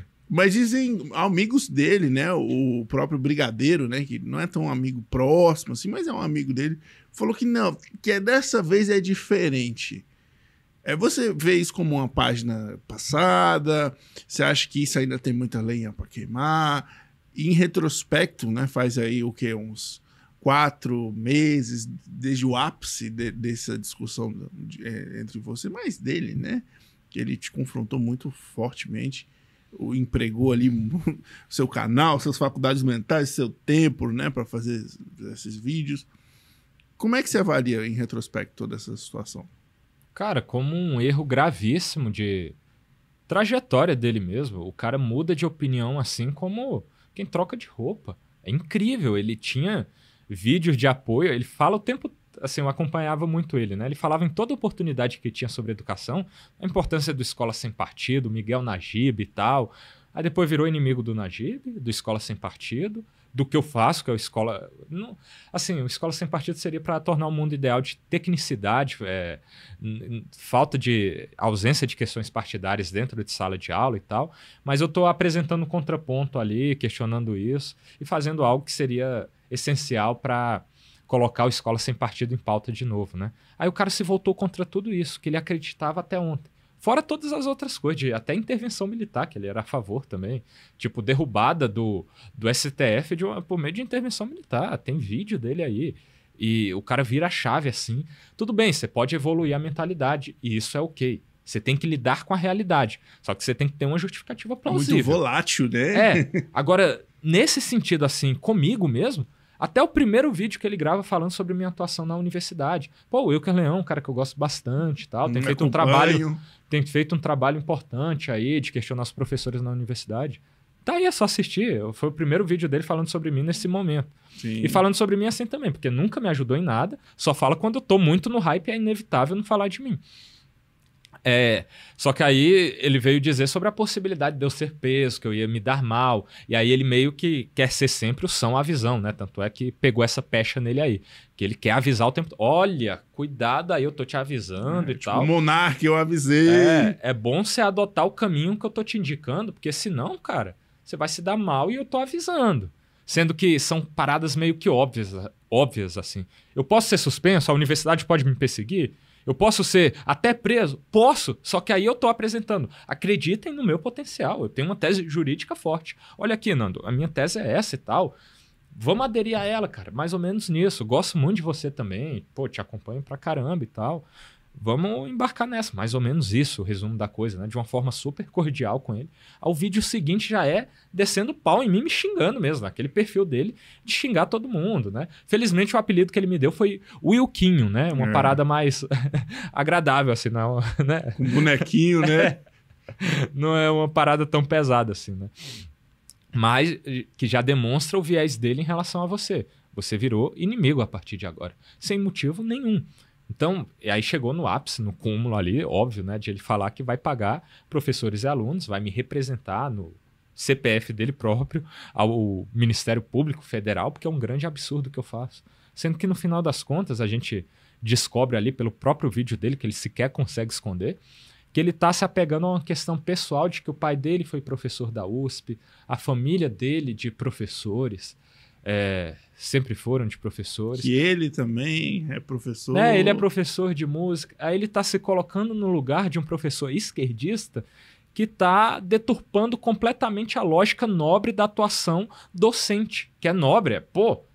Quem que não quer honrar bons professores? Quem que não lembra dos seus bons professores? Quem que não os trata com respeito até maus professores? Você respeita a hierarquia em sala de aula, que é algo que até Paulo Freire desconstrói e tal, mas dentro da direita a gente tem essa lógica de forma geral, eu diria, na sociedade, né? Mas o cara foi numa lógica totalmente particular, patrimonialista mesmo, assim, de, vou defender os meus aqui, a minha família e tal. E foda-se a pauta, o resto, que é de direita, e eu acreditava. Desacredito agora, não acredito mais, e vou financiar os inimigos aí da pauta. É isso. Uhum. Cara, a gente tá super estourado, já tá frio aqui, tô te devendo um almoço. Mas a última pergunta, essa é pra matar. Quando você fez história lá na UNB, você é bacharel ou licenciatura? É licenciatura. Então... Tô fazendo formação de professor também. Isso. Eu não sei se alguém já te falou um pouco, teve esse olhar, mas você está estudando e se você se formar, você estaria apto a dar aulas de história. Sim. E você inverteria toda essa lógica. Ao invés de você estar na cadeira, você estaria dando aula. E vocês perceberam que nesse podcast eu nem falei tanto sobre essa treta da UNB, estou trazendo mais agora nesse momento. Como seria o Wilker professor de história? Cara, eu seria um professor que tentaria ser o mais técnico possível e deixando claro desde o início, óbvio que eu acho que as pessoas já me conheceriam ali, os alunos, né, por causa da atuação que eu faço e tal, mas deixaria claro qual que é o meu posicionamento em relação à política ideológica e tal, e que eu transmitirei o conhecimento da forma mais técnica possível. Se eu falar alguma coisa de política aqui, eu vou deixar claro que é para contextualizar um assunto historiográfico ali do que eu vou ensinar. Por exemplo, se eu vou falar de Brasil, eu preciso falar algo político ali, eu vou deixar claro. Eu vou deixar claro, por exemplo, se eu precisar falar. Temos uma tese aqui que está na academia, finalmente se permitiu a direita produzir conhecimento em pós-graduação aqui, de direita. Aí o 38ão tá lá produzindo, ou alguém, a tese do 38ão aí, de um dos motivos para o ruir do império ali ter sido a forma como se deu o fim da escravidão com a Lei Áurea, na dinâmica que foi. Olha, essa é uma das dinâmicas e tal que se tem aqui acerca do conhecimento nesse sentido. É uma lógica mais alinhada com... Pode ser, né? A gente teria que estruturar isso com um pensamento de direita, enquanto no sentido contrário a gente tem um pensamento de esquerda, mas nesse sentido. Só que a historiografia produz, a partir das suas fontes históricas primárias, um conhecimento mais consolidado, revisado pelos pares nesse sentido. Só que hoje é até complicado se falar sobre isso, que é meio que um método científico que constitui a historiografia, o que a gente chama de historiografia. Que é essa questão. As fontes primárias, a qualidade das fontes, qual que é a qualidade, o que se trouxe ali para embasar essa construção do pensamento histórico a respeito de determinado momento da história. O que é? Aí os pares analisam isso. Aí isso é meio que a consolidação de um conhecimento em determinado sentido. A gente enxerga de forma meio que uníssona o conhecimento nesse sentido, porque os pares revisaram e tudo mais. Só que a gente sabe que hoje a gente tem um problema na academia de quem são os pares. É a esquerda. São os pares de amigos ali. Então, sim, cara, não tem uma revisão mesmo daquela literatura ali, daquele conhecimento produzido de forma idônea, isenta. Isso que eles falam que a história é contada pelo homem cis, branco, né? Pelo patriarcado. Mas, na verdade, é o contrário. A gente... Como que eles chamam lá? A gente está vivendo um momento um momento decolonial. É porque tem 3. O colonial, decolonial e... Sei lá, a gente está num desses momentos que é basicamente de desconstrução do pensamento colonial. Pois é. Estou há 120 dias suspenso aí desde dezembro. Faltou muitas aulas. Mas é nesse sentido. É porque a gente... o pós-colonial e o decolonial, algo nesse sentido. É porque a gente está como se fosse tentando desconstruir essa questão... da desconstrução do colonial. A gente está no pós... É mais ou menos isso. Mas que tem a lógica que você de capitalismo tardio e não sei o quê, de mimetismo. A lógica que você está querendo falar aí de que eles acreditam mesmo, de que toda a história foi contada a partir de uma visão eurocêntrica do homem branco, do cis, heteronormativo, neoliberal, do patriarcado ocidental. Os termos dos malucos aí. É nisso que eles acreditam mesmo. Só que a gente vive outro momento, que é esse momento que eles próprios denominaram assim, decolonial, pós-colonial, que eles estão desconstruindo tudo isso. Então, por que não ter a oportunidade de quem pensa diferente estar lá dentro resgatando a tradição, ou mostrando por que aquela visão tem que ser preservada ou não, ou tentando construir algo novo a partir da refutação de esquerda, aquilo que se considera neoliberal lá atrás e eurocêntrico. Não há esse espaço hoje, e esse é o problema. Ninguém quer acabar com os comunistas lá dentro, não. Tipo, podem continuar aí construindo o conhecimento de vocês, só que é preciso haver um ponto contrário aí. Um ponto de divergência, pessoas que produzam conhecimento e alunos que tenham liberdade para questionar no sentido contrário. E não há hoje. É isso que eu tento transmitir por meio dos meus vídeos. Aí tem toda uma questão de aparecer, é claro, a thumbnail do vídeo, que é chamativo, mas vai assistir qualquer dos vídeos. Se o meu conteúdo não é nesse sentido, é um conteúdo de discussão acadêmica mesmo, não é uma parada de... lacração, olha o comunista aí e tal, olha que ridículo, refutado, corte tramontina. Não, tem uma discussão plausível lá e as pessoas reconhecem isso quando assistem os meus vídeos. Só que se forem se basear por um recorte ou uma matéria mal intencionada da nossa mídia maravilhosa, aí fica difícil, né? Então convido todo mundo que eventualmente assistir isso daqui e discordar de qualquer coisa, achar que eu estou mentindo, vai lá assistir o vídeo mesmo, completo. Assiste lá e tire suas conclusões. Tá tudo fartamente documentado. Wilker, é isso. Eu quero agradecer demais a sua participação no nosso podcast e deixar aberto aí para você. Tem algo que você queria falar que eu não te perguntei? Aproveita aí para dar uma mensagem. A gente poderia ficar horas aqui, mas aproveita esse momento. Eu queria pedir para você deixar uma mensagem final ao pessoal que te acompanha, que tem interesse sobre o seu trabalho. E eu sou um deles. Eu quero te dizer, cara, continua nessa. Eu sei que eu imagino o preço que você paga, não é fácil, mas esses pequenos sucessos que a gente tem no caminho, né? A receptividade dos fãs, eu vi um monte de gente tirou foto com você nos stories lá, compartilhando. Isso é o que mantém a gente no jogo, né? Sim. Porque é tanta porrada, a gente precisa desse alívio, né? Desses pequenos resultados, de você tem um apoio, tem uma galera legal chegando para colar junto com você. Cara, continua e é isso. Queria pedir pra você deixar uma mensagem final pro pessoal aí. Só para resgatar um pouquinho dessa parte dos danos que você falou, né? Eu teria um caminho muito mais fácil para obter os benefícios dos quais eu sou acusado de só querê-los, que é o like fácil, é a visualização, é o dinheiro, é o cargo, fazendo um caminho que, vamos combinar, tá aí. As pessoas que adulam Lula, o nome político Bolsonaro, e só fazem isso, não tem uma pauta. Então estou tentando trabalhar uma pauta de verdade, e é o que eu falei, é só assistir os meus vídeos, a realidade está lá. Então é um caminho que realmente eu pago um preço alto por escolher essa trajetória. Eu teria, na oportunidade que eu tenho hoje, um caminho mais fácil para seguir e que eu tenho resistido a ele. E conectando com algo que a gente estava falando lá atrás e eu acabei não desenvolvendo, que é como está difícil hoje você colocar o seu filho na universidade, e tudo isso que eu divulgo assusta e faz com que o pai ali, a mãe, tenha esse sentimento. Cara, eu vou evitar ao máximo colocar o meu filho nesse ambiente. Olha, esse ambiente estraga. E eu estou confirmando isso com os meus vídeos e com a minha fala aqui, dizendo que há uma cultura universitária que existe lá para isso, para tragar o seu filho para si, tipo, venha para cá pro comunismo. Isso existe mesmo. Só que a gente não pode se acovardar. Essa mensagem não é a minha mensagem, é a mensagem de Cristo. Seja luz no mundo, seja o sal da terra, seja a diferença. Então, no ambiente, trazendo para o nosso lado político de direita, prepare o seu filho para você ter a confiança necessária na formação do caráter dele, na formação intelectual dele, para ele estar naquele ambiente e ele ocupar como um ótimo aluno, mostrando quem somos nós de direita, e também para atuar politicamente. A gente ocupar aquele espaço no movimento estudantil, que a gente possa construir algo para que os alunos se sintam à vontade, é o que eu estou tentando construir, né? Mas quanto mais gente, melhor.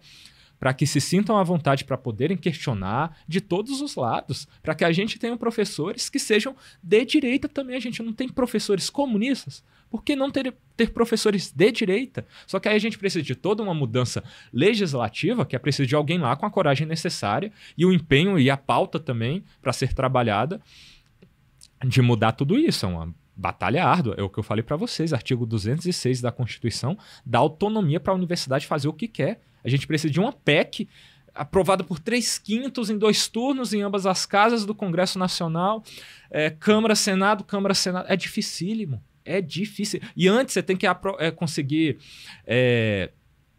a aprovação ali da PEC mesmo, para ela ser proposta. Você tem que obter um número pesado ali de apoios para que ela seja proposta. É todo um processo complexo para você modificar isso. Então a gente precisa de todo um aparato de modificação que cada um pode fazer a sua parte. Então, dentro das famílias aí, é preparar o seu filho também para ocupar aquele espaço e a gente votar em pessoas que tenham essa pauta também, para a gente, lá no Congresso, modificar essa legislação e criar um ambiente necessário para que pessoas de direita possam integrar aquele ambiente em posições de docência mesmo, reitor. Só que aí primeiro precisa entrar no mestrado, doutorado, né? Que já há um viés ali, só entra quem é de esquerda. Até na graduação, olha, eu de direita posso me graduar? Não vão deixar nem eu me graduar, pelo visto. Quem dirá fazer o resto, né? Então é um processo complexo e eu conclamo todo mundo aí que pudesse engajar nessa luta, se engajar dessa forma que eu estou falando, né? Ocupando os espaços ou da forma que puder.